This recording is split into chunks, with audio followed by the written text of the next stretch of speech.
नमस्कार. मी डॉक्टर सरिता वाघमोडे कोळे. या व्हिडिओमध्ये आपण पाहूया फंगल इन्फेक्शन विषयीची सविस्तर माहिती. फंगल इन्फेक्शन होण्याची कारणं, त्याची लक्षणं आणि त्यावरील होमिओपॅथिक ट्रीटमेंट.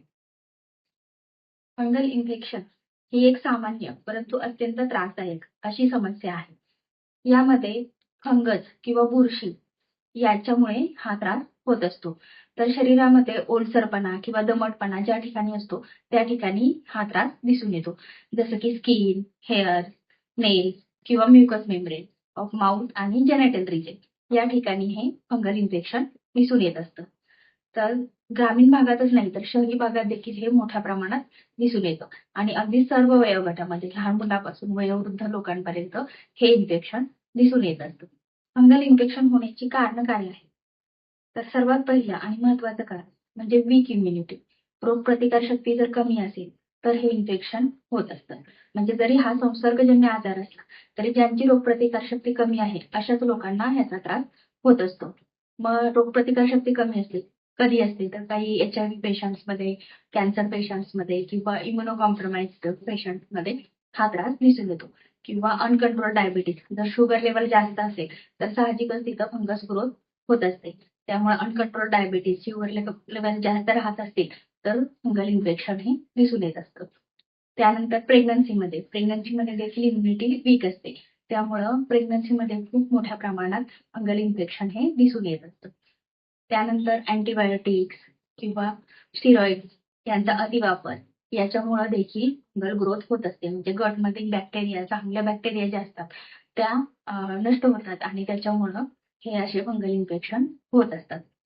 त्यानंतर ओलसर कपडे वापरणं किंवा दमट वातावरण, खूप घाम येत असेल तर अशा ठिकाणी देखील फंगल इन्फेक्शन हे होत असतं. अस्वच्छता, हायजीन जर मेंटेन होत नसेल, ओलसर कपडे घालणं किंवा फंगल इन्फेक्शन झालेल्या व्यक्तीचं towel, cosmetics, brush, hair brush, bedsheets अशा गोष्टी यूज करणं, कपडे यूज करणं याच्यामुळे देखील हे इन्फेक्शन होत असतं. एक्सेसिव्ह शुगर इनटेक म्हणजे जास्त प्रमाणात साखरेचं जर सेवन असेल तरी देखील फंगल ग्रोथसाठी हे महत्वाचं असतं. त्यामुळं अति गोड खाल्लं तरी देखील फंगल इन्फेक्शनचा त्रास हा होत असतो. अति घट्ट कपडे वापरले तर त्या ठिकाणी घामामुळे देखील फंगल इन्फेक्शन हे होत असतं. फंगल इन्फेक्शनचे प्रकार कोणकोणते आहेत? तर त्वचेवर जे फंगल इन्फेक्शन होतं स्किनवर त्याला रिंगवर्म किंवा टिनिया कॉर्पोरिस असं म्हणतात. त्वचेवर गोलाकार लालसर चट्टे दिसतात या प्रकारामध्ये. त्यानंतरचं असतं ते टिनिया पेडिस म्हणजे ॲथलेट्स फूट किंवा पायांची जी बोटं असतात त्याच्यामध्ये जी जागा असते त्याच्यामध्ये हे इन्फेक्शन होत असतं. त्यानंतर नेल्समध्ये, नखांमध्ये जे इन्फेक्शन होतं त्याला टिनिया अँग्विया असं म्हणतात. तर यामध्ये नखं येलोइश किंवा ब्रिटल होतात, पटकन तुटतात. स्काल्पला जे इन्फेक्शन होतं त्याला टिनिया कॅपिटिस असं म्हणतात. याच्यामध्ये देखील लालसर चट्टे किंवा डॅन्ड्रफ किंवा व्हाईटिश स्केलिंग होत असतं. त्यानंतरचं इन्फेक्शन असतं ते कॅन्डिडियासिस म्हणजे ओरल कॅन्डिडिया किंवा ओरल व्हाईट अल्सर्स होतात किंवा मग जेनिटल रिजनमध्ये जे इन्फेक्शन होतं ते व्हाजायनल कॅन्डिडियासिस यामध्ये अंगावरून पांढरं जाणं वगैरे असा त्रास होत असतो. ओरल थ्रश किंवा ओरल कॅन्डिडियासिस यामध्ये तोंडामध्ये व्हाईट पॅचेस जिभेला किंवा तोंडाच्या आतल्या बाजूला हे दिसून येतं. फंगल इन्फेक्शनची लक्षणं किंवा सिम्पटम्स काय असतात? तर फंगल इन्फेक्शनच्या प्रकारानुसार त्याची लक्षणं ही देखील दिसून येतात. म्हणजे स्किनचं इन्फेक्शन असेल त्वचेवर तर त्या ठिकाणी लालसर चट्टे उठणं किंवा स्केलिंग होणं, तिथली त्वचा ही थिक होते आणि खूप खाज येते, आग होते. तर हे त्वचेच्या स्किन फंगल इन्फेक्शन बद्दल झालं. त्यानंतर नेल्सला जे होतं याच्यामध्ये नखं जी असतात ती येलोइश होतात, ब्रिटल होतात आणि इझिली तुटतात आणि कमजोर होतात नखं. त्यानंतर स्काल्पला जे इन्फेक्शन होतं याच्यामध्ये लालसर चट्टे येतात किंवा डॅन्ड्रफ होतो, व्हाईट स्केलिंग हे निघत असतं.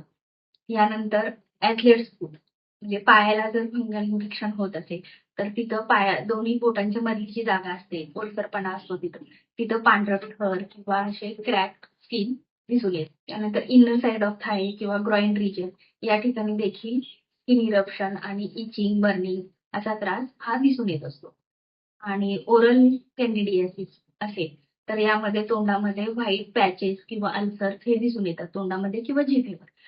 यानंतर व्हजायनल कॅन्डिडियासिस यामध्ये जेनायटल रिजनमध्ये म्हणजे व्हजायना किंवा पेनिस या ठिकाणी इन्फेक्शन दिसून येतं. व्हजायनामध्ये जर असेल तर व्हजायनल इन्फेक्शन, तर याच्यामध्ये अंगावरून पांढरं दाणं वगैरे असा त्रास होत असतो. फंगल इन्फेक्शन ट्रीट करण्यासाठी स्टेरॉइड्स किंवा अँटीफंगल ड्रग, क्रीम्स, ऑइंटमेंट असं वापर केला जातो. परंतु याने तात्पुरता फरक पडतो आणि औषधं बंद झाली की परत हे इन्फेक्शन होत असतं.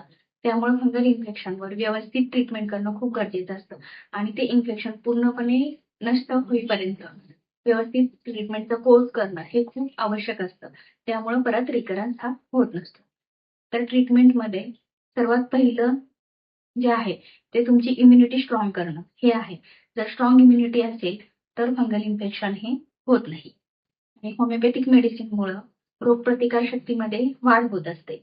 त्याचबरोबर फंगल ग्रोथ जे होत असते ती कमी केली जाते आणि यासोबत पुन्हा पुन्हा जे रिकरन्स होत असतं फंगल इन्फेक्शनचा तो होत नाही आणि फंगल इन्फेक्शन मुळापासून बरं केलं जातं.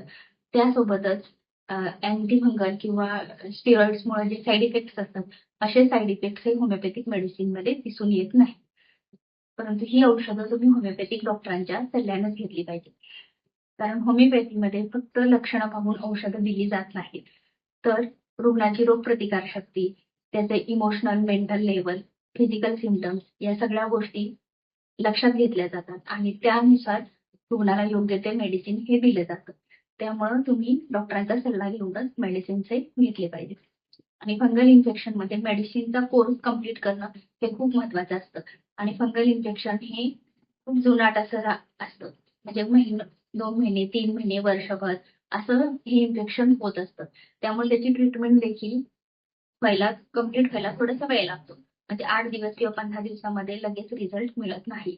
यासाठी तुम्हाला मेडिसिनचा कोर्स हा कंप्लीट करावा लागतो 2 महिने, 3 महिने. त्यानंतर हे तुमचा रिकरन्स किंवा मुळापासून फंगल इन्फेक्शन हे ठीक होत असतं. फंगल इन्फेक्शन होऊ नये यासाठी काय काळजी घ्यायची? तर सर्वात पहिलं प्रतिकारशक्ती ही चांगली राहण्यासाठी ताजा सकस आहार घ्या, भरपूर पाणी प्या, पुरेशी विश्रांती घ्या, व्यायाम, योगा, मेडिटेशन अशा गोष्टी कराव्या. यानंतर हायजीन मेंटेन करा. स्वच्छता ही ठेवली पाहिजे. जिथे ओलसरपणा तिथे बुरशी हे गणित लक्षात ठेवायला पाहिजे.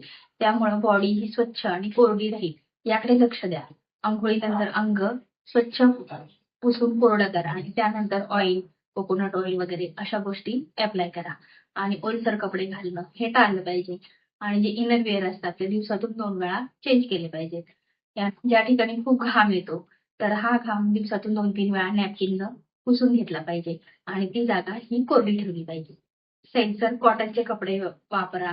खूप घट्ट कपडे वापरू नका. त्याच्यामुळे जास्त घाम येणार नाही आणि हवा खेळती राहील. एकमेकांचे टॉवेल, शूज, कॉस्मेटिक्स किंवा कंगवे हे वापरणं टाळलं पाहिजे. याच्यामुळे एकमेकांना इन्फेक्शन हे होत असतं. डायबिटीज असेल तर शुगर कंट्रोलमध्ये ठेवली पाहिजे.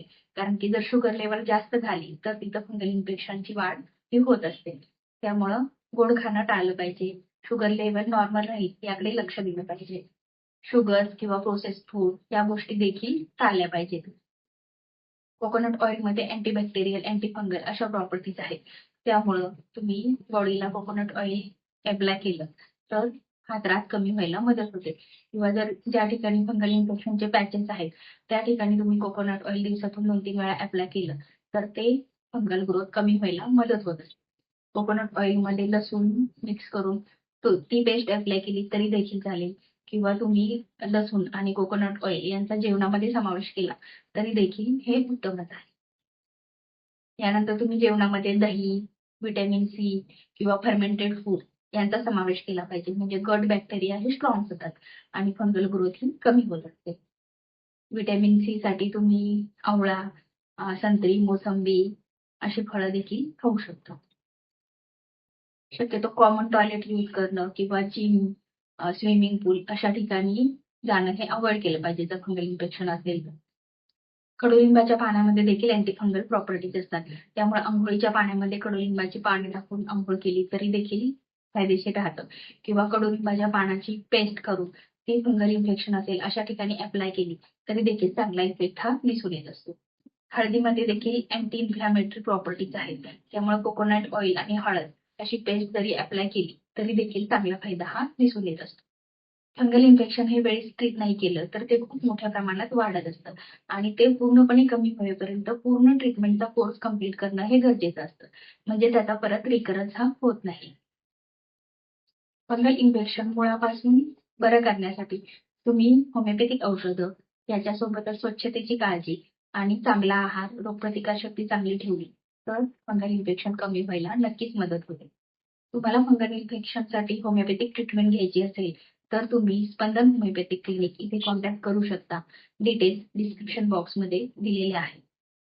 हा व्हिडिओ आवडला असेल तर लाईक आणि शेअर करा आणि असेच आरोग्यविषयक व्हिडिओ पाहण्यासाठी चॅनलला नक्की सबस्क्राईब करा. Thank you.